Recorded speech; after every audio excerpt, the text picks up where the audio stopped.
નમસ્કાર, આપ જોઈ રહ્યા છો નેશન પ્લસ ન્યૂઝ. હું છું આપની સાથે હિરલ પંડ્યા.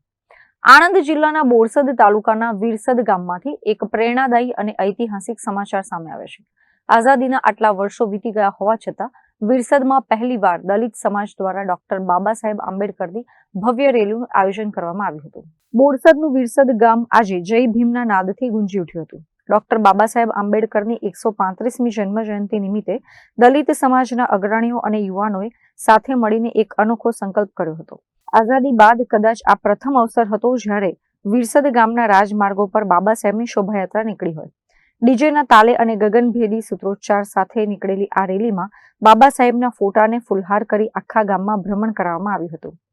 મહત્વની વાત તો એ છે કે ગામના અન્ય સમાજના લોકોએ પણ આ રેલીને હર્ષભેર આવકારી હતી અને બાબા સાહેબના સન્માનમાં જોડાયા હતા.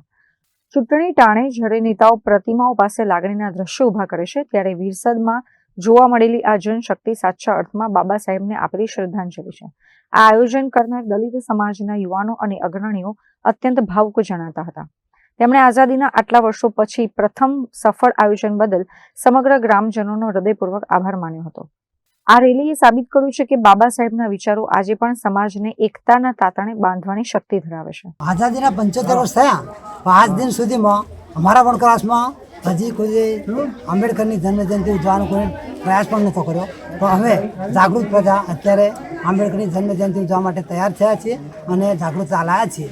એટલે હવે અમારા સમાજમાં કંઈ પણ જે તે પ્રગતિ થાય એના માટે અમે આંબેડકરના આભારી છીએ અને આટલા વર્ષે અમે એમના પગે ચાલવા તૈયાર છીએ.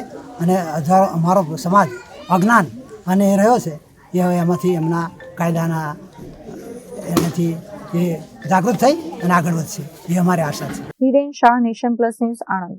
સમાચારોના સતત અપડેટ મેળવવા માટે અમારી નેશન પ્લસ ન્યૂઝની યુટ્યુબ ચેનલને સબસ્ક્રાઇબ કરો, બેલ આઇકન દબાવો અને જોડાયેલા રહો ફેસબુક, ઇન્સ્ટાગ્રામ અને ટ્વિટર પર.